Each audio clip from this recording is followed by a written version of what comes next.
प्यारे बच्चों, आप आजकल कोरोना जैसी महामारी के कारण घरों में लॉकडाउन के कारण बंद हैं और इस दौरान नेशनल बुक ट्रस्ट इंडिया और प्रसार भारती के संयुक्त प्रयत्नों से आपके मनोरंजन के लिए, क्योंकि घर में और कोई साधन अन्य नहीं है तो समय ज़्यादा गुजारना पड़ रहा है घर के अंदर रहकर, उन्होंने कहानियों का पाठ प्रसारण शुरू किया हुआ है।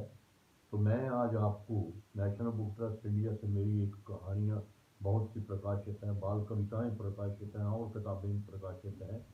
तो मैं अपनी कहानियों के एक खजाने से एक कहानी दादी की दलेरी आपको सुना रहा हूँ। ये एक सच्ची कहानी है जिसे हमारी माता सत्यावती जी बचपन में हमें बच्चों को इकट्ठे बैठा करके लोक कथाओं के साथ सुनाया करती थी। तो हमारे दादाजी गुलेर रासत के राजपुरोहित रामलाल थे और हमारी दादी का नाम तारा देवी था। हमारे दादा रामलाल गुलेर के राजा बलदेव सिंह के पास राजपुरोहित थे। एक बार गंगा स्नान के लिए राजा साहेब गुलेर बलदेव सिंह प्रजा के साथ 5, 7, 10, 20 लोगों को गांव के लेकर के रियासत के लेकर के गंगा स्नान के लिए गए। हमारे दादा भी साथ में थे। उन दिनों पैदल यात्राएं भी होती थी और पठानकोट से जाकर के गाड़ी लेनी पड़ती थी। पीछे से दादी तारा देवी घर में अकेली रहीं। बच्चों, उन दिनों चोर और डाकू बड़े हुआ करते थे। गांव में भी रियासत में भी उनका आतंक फैला रहता था। हमारी दादी हुक्का तो नहीं पीती थी, परंतु लोगों को या इस तरीके के चोर डाकुओं को डराने के लिए वो हुक्का गुड़गुड़ाती रहती थी खाली। इसलिए गई देर रात तक कि कोई इस तरह का मन में कोई भाव लेकर के चोर ना आ जाए कि राजपुरोहित घर में नहीं है, कोई ना कोई आदमी घर में जरूर है, इसलिए कोई अंदर ना घुसे। तो उन दिनों एक घराटी पंचकियों का रिवाज था। दाना पिसाने के लिए दोपहर के समय घर में आया और हमारी दादी को उसने आवाज़ दी। दादी ने कहा, कौन? तो उसने कहा, मैं पुन्नू घराटी हूँ, दाने पीसने के लिए आया हूँ पुरोहित चंद जी। उन्होंने कहा कि ऐसे कर, दुछत्ती के ऊपर जा और वहाँ पेड़ू रखा है। उस समय पुराने समय में बांस के बर्तन बनाए हुए होते थे, उनमें अनाज गेहूँ वगैरह रखी होती थी, चावल रखे होते थे। तो वो गेहूँ लेने के लिए चला गया बोरी लेकर के। जैसे उसने उस बर्तन में पेड़ू में हाथ डाला तो उसके हाथ में गहनों का एक बॉक्स बक्सा दिखाई दिया और उसने उस बक्से को उत्सुकता से खोल करके देखा तो उसमें बहुत गहने थे। वो दंग रह गया। उसने वैसे का वैसा वो डब्बा बंद कर दिया, दाने की बोरी भरी गेहूं की और पीसने के लिए चला गया। पर मन में खुश था कि हमारी पुरोहितन जो है वो हमारे पर इतना विश्वास रखती है। वो घाट में पंचक्की पर चला गया और वहाँ उसे ये पता नहीं चला कि यहाँ कोई चोर भी बैठा हुआ है। तो उस समय में हीरा सिंह और एक धर्मू चोर और तीसरा कालू चोर का बड़ा आतंक था। तो वह कालू चोर दाढ़ी बढ़ाए हुए था और कपड़े भी उसने नए नए अलग किस्म के पहने हुए थे, तो पहचान नहीं पाया कि यहाँ चोर भी है।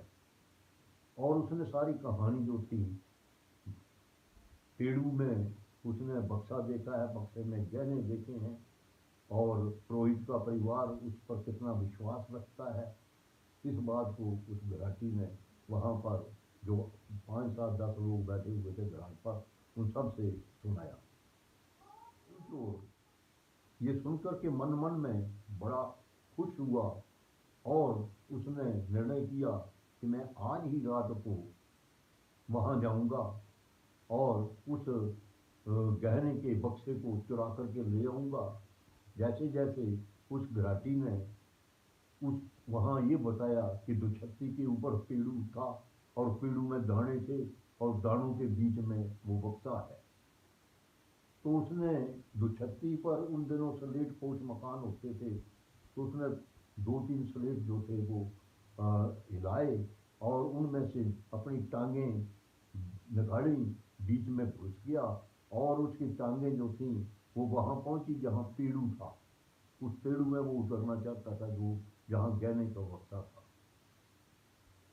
दादी, रात 12 बजे का समय था, वो हुक्का गुड़गुड़ाते हुए उसे उस आवाज़ सुनाई दी, तो कोई ऊपर दुछत्ती के ऊपर चढ़ा हुआ सलेट हिला रहा है, कोई हो ना हो कोई चोर वगैरह आया हो।